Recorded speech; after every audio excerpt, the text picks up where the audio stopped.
And we are back again. It's your friendly neighborhood film watchers. It's Frankly Football in the building. I am your main man, Brandon, and I got my man, 100 Grand with me. Set it off, Chris. How you feeling today, Chris? Hey, BH, man, we just putting this content together, man. We trying to make this sir. thing flow and roll, man. So we talked about earlier about the O-line, 5 guys who we think are more important than anybody else. That's what I think. Without the big uglies, man, all the stuff that the pretty dudes on the outside do doesn't happen.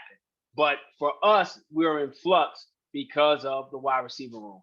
Who will forever be in our hearts. And I still think the Joneses did dirty.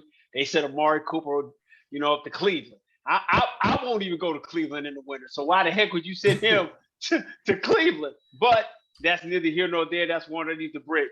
But now you're sitting here right now as we live and breathe going into camp. We're looking at reps and battles to be had on the field. And so I want to talk about some of these guys who, you think are in a fist fight to make this spot for these 5 wide receiver slots. Excuse me, those 5 wide receiver slots. Who you got? Who are your top 5 if you're sitting here right now? And tell me why. So right now, of course you have Lamb, Gallup, Washington, right? Okay. And then you kind of got a few guys like that would be behind them. For example, you have Basher and Fehoko. Then you have like Ty Freifogel. He's an undrafted guy that they picked up. Okay. So they you didn't even say your boy's name. Come on, man. Noah Brown is still there. So they and here's the thing: Noah Brown had a breakout year last year as far as Noah Brown is concerned. So they have a lot of guys that could fill in behind the top 3 guys. But I'm really wondering who's going to fill that bottom of the roster receiver spot. It's going to obviously have to be guys who can help on special teams. What do you think? So if those are your top 3, Lamb, Washington, and Gallup. Yes. My problem is for the first half of the season, I'm not even counting Michael Gallup in this freight. Michael Gallup got hurt in January. Yes. I understand medical science is great. I don't expect to see Michael Gallup until October. Yes. Okay. So for my first meat part of my season and going into camp, my battles are predicated on between my starting line is. And I forgot Jalen Tolbert. Oh yeah, you just threw him, and you forgot another kid. Right over my head. My top 3 right now are going to be Lamb, are going to be James Washington. It's going to be Jalen Tolbert. So my 4th, 5th, and 6th receivers positions are going to be between TJ Vasher, Simi Fehoko, and Noah Brown. Okay, and the Fogle kid, if that's what you want to say. But I believe that whoever can shine on defense and stand on the table and do multiple things is going to be able to get that 4th and 5th position. So we look at right now when Gallup gets back. Most of these guys are on an 8-week audition of what they can do between Simi Fehoko, Noah Brown, and TJ Vasher. And whomever else they pick up who can come and play and fill not the top 3 spots, but who's fighting for that 4th and 5th spot. Somebody's got to be the new Cedric Wilson. Yes. And who is that going to be? That's your question. That's your question. Who's going to be your new Cedric Wilson until Gallup is back up to speed? Because that guy will be able to be in that rotation. So the disrespect that's being led to with James Washington, because I think James Washington is an excellent pickup. Dirt cheap, plenty of tread on his tires, and hasn't played with a bona fide starter for about 3 years. He got the last good football out of Ben Roethlisberger. And when he did that, he was a factor. Okay, with Chase and with Claypool and with him out there, they were making some noise, and he was doing some different things. Ben fell off the hill, fell off the cliff, kind of rolled down the cliff, and got his money. And then he was in there with a dude with a name, Duck. Like Duck Hodges. His name was Duck. yeah. I always want to call him Duck Dodgers in the 21st century. I mean, come on, man. I don't mind. I'm not trying to disrespect folks how they name their chaps, but Duck, man, come on, man. Nobody naming your baby Duck. What, he in the 5 heartbeats or something? What the hell's going on, man? You know what I'm saying? So here, I'm with Doc. you. I'm with you, man. I'm with you.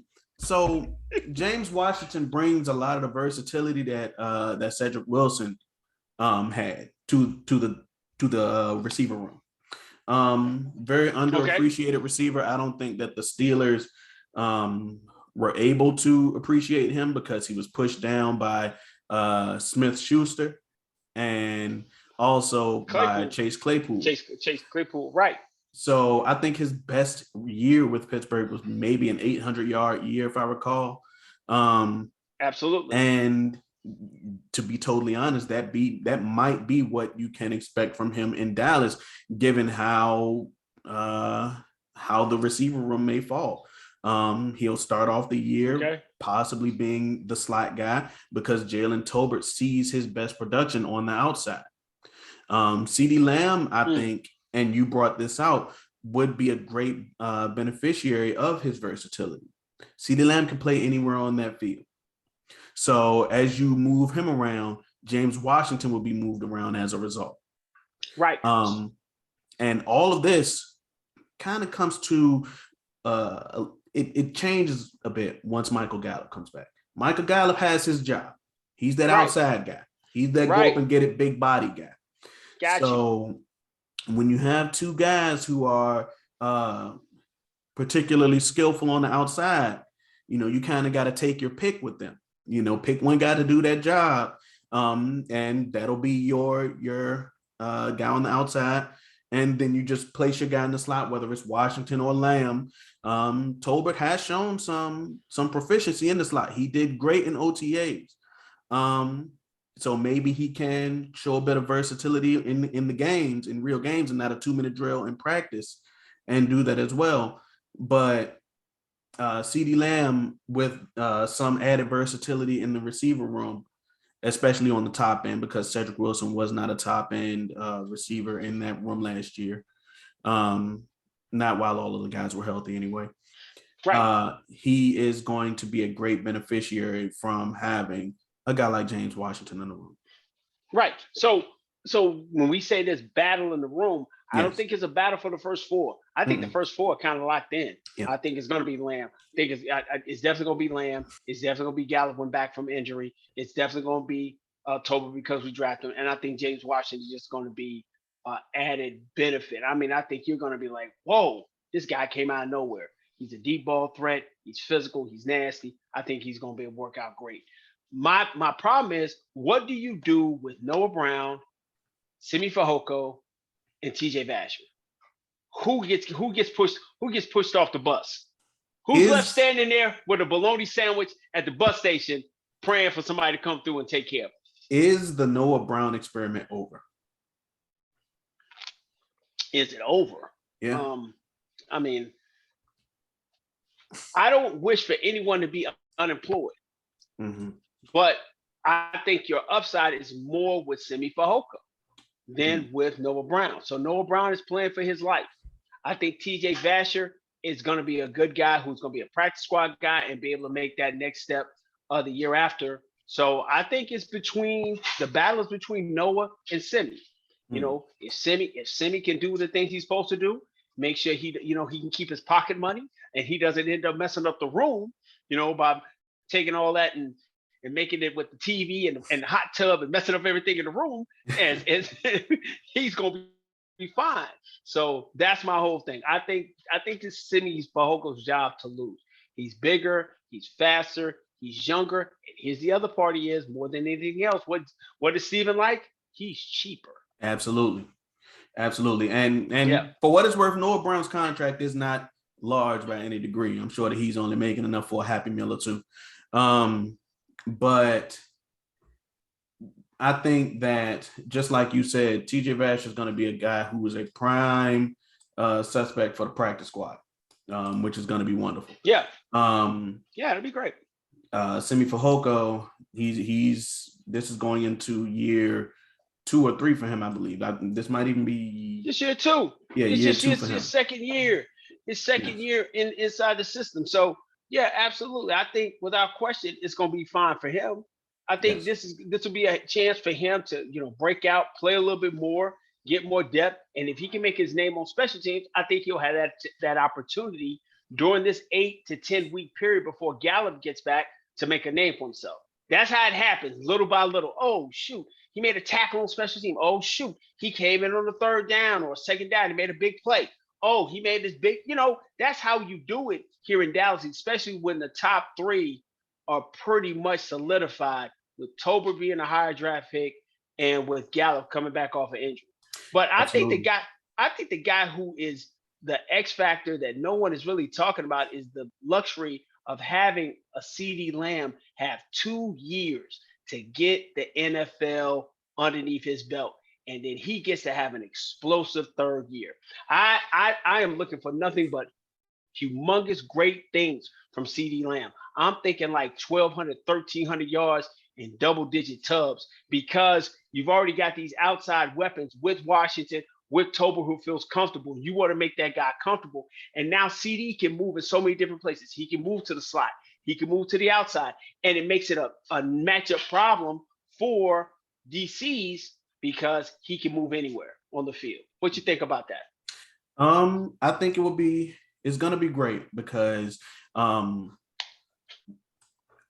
CeeDee Lamb was obviously the wide receiver one in practice on this team. Amari Cooper was the wide receiver one in title. But when the rubber met the road, CeeDee Lamb was CeeDee Lamb was the guy. Now, of course, you're going to see some, pains of him having to draw the number one corner and also maybe more double teams as a result. But yes, more experience is always a good thing. More targets, always a good thing. Now we're going to see if the second and third guys on the field with him are going to be beneficiaries of him drawing that extra attention. I think that CeeDee Lamb can continue to get at least 1,100 yards like he did previously, and continue to grow up off of that. Because he's going to get more production. Now, here's one thing that I kind of want to go off of. The coaching staff has wanted to adopt size for their receivers, right? James Washington's the smallest receiver in this room by at least 2 inches.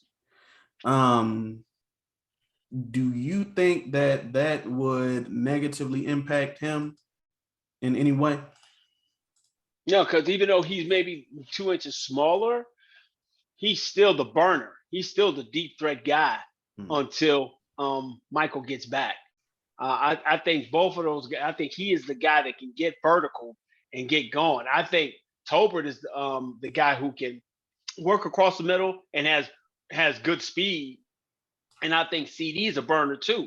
So, but I think your over-the-top guy is going to be James Washington. Your get down the field and make the deep ball play is going to be Jay Washington. I think we're going to see a different CD Lamb this year, man. I think Yak Lamb has been amazing, but route running, get away from guy Lamb is who he was coming out of college. Mm-hmm. When he came out of college, he was by far the best receiver that we saw. We saw Waddle, we saw Henry, we saw Ruggs, but CD just had that explosiveness that we like.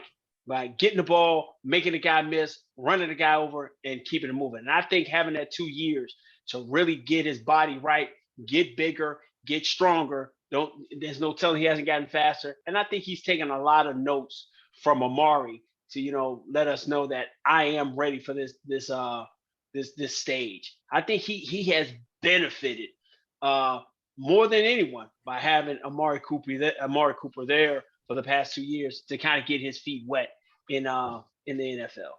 Okay. Yeah, and I absolutely agree. I think that going into year 3, with him now being, in the driver's seat per se, he is due to take that next step. He thankfully had Amari Cooper there to help groom him into that position, which is great. Yeah, like last year, when we was watching Hard Knocks and all the reports we got from Vach and Big Game James and Law Nation when they were out there at camp. Man, listen, Amari didn't really practice in camp. it was the Amari Cooper show, and it was the CD Lamb show, and he was out there murdering folks. Yeah. We were looking for 1,300, 1,400 yard year, and when you have what we quote unquote say having 3 number ones in Gallup, in Lamb, and in Cooper, you expected them to distribute the ball. That was one of the things that we as Cowboy Nation and as many YouTubers was like, yo, get a guy, feed him the ball, and get him those touches, get him those looks. If we go into next year and CeeDee Lamb doesn't have of the 19 games he plays, if he doesn't have a series where a stretch where he has 10 to 12 targets so that he can have 7 to 9 catches, it's going to be a problem. Because why do you have him here? He's your number one. He's your number one wide receiver. And that was the one thing we always fussed about. Yo, get Amari the ball 8, 9 times. He's not getting it. Get CD the ball 7, 8, 9 times. He doesn't get it. Or whoever's eating the other guys and getting work. We need to have it to the point that your number one guy gets number one looks, so he looks like a number one receiver. And 1,100 yards for CeeDee Lamb, I truly believe is a disappointing season. I'm looking for 1,300 yards or better.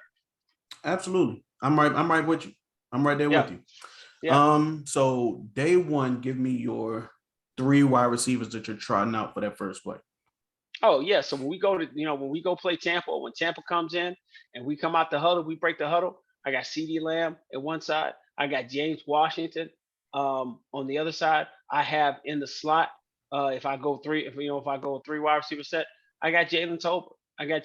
Or I put Jalen Tolbert on the outside and put CeeDee Lamb in the slot. Make that a nightmare because everybody ain't got a third good corner, and most number one corners can't travel. Absolutely. Most number one corners can't travel. So I can put your number one corner on James Washington. He's gonna fight him. He's not going. But now I got a civilian on my number one threat, which is CeeDee Lamb. So let's see how that works. I'm right there with you. That would have been the formation that I would have went for. Just to try to put guys in their position to succeed. I want Tolbert on the outside. Washington or Lamb would be in the slot. So that would be the position that I would put him in as well. And then my last 2 wide receiver positions, I'm gonna have Simi as my 4th wide receiver, and then I'm gonna have him be my somewhat of my Cedric Wilson type of guy that's gonna come in. And then last but not least, for my special teams, I keep Noah Brown for 1 more year. So does that mean that TJ Vashon would be like you would try to stash him as a practice squad guy? See how that works? Listen, TJ's got a long way to come. TJ is not a route running guy. Like you always say, you can't coach size. He's a red zone threat. Yeah. But I think CD's a red zone threat. James Washington is a red zone threat. I think Jalen Tolbert, because of the quote unquote physicality of his game, will be fine in the red zone. So those guys are gonna be fine. And then Simi is a big target. So I don't think this is room on this team this year for TJ Vashon. Now come next year, TJ probably makes his football team. He makes his football team and he makes his contribution. Now I want to agree with you. I think that you have to give your special teams coach guys, and Noah Brown has been a special teams guy for a while. It's like him, CJ Goodwin, guys that have been like a monolith on this special teams unit for a while. Noah Brown is like 7 years in. Hey, so man, he's done it. He's up for a pitching. He's up for a pitching in the NFL. So yeah, Noah Brown's done his part. So I kind of want to agree with you. Maybe this isn't the end of the Noah Brown show just yet because of what he offers the team on special teams. And it's a third of the game. It's a third of the game. Very, very important. Yeah. So and if we decide to keep more than 5 receivers, then we'll assess things from there. But as of right now, we're only keeping 5. Well, hold on, wait. No, that was 6. 6. Yeah, so that's 6 receivers. Yeah, we're not keeping more than 6. So I take that back. Yeah.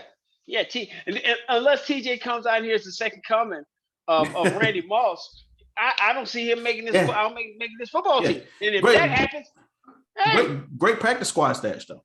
Great practice squad stash, and great to go. Mm-hmm. So That's what we're looking at, man. That's how we're trotting them out. That's how we're looking. I think the battles that you talked about so eloquently and how we discussed, it's going to be something for us to watch and for us to see because we need content. That's right. We are in the dead zone. We're out here floating, trying to get through this period, man. We're waiting for the home run derby. My thing with this part of the time of the year, I'm only looking for the home run derby in baseball because I know training camp is right around the corner. That's how I get down. So if you hung out with us this long, man, make sure you hit the like button and the subscribe button. Make sure you share, man. Make sure you comment, man. Tell us who you think is going to do what. Who's the guy you want to look at this year into the camp, man. And as always, man, I am Set It Off Chris. I am with my main man, BH, man. And we together are Frankly Football. And until next time, peace.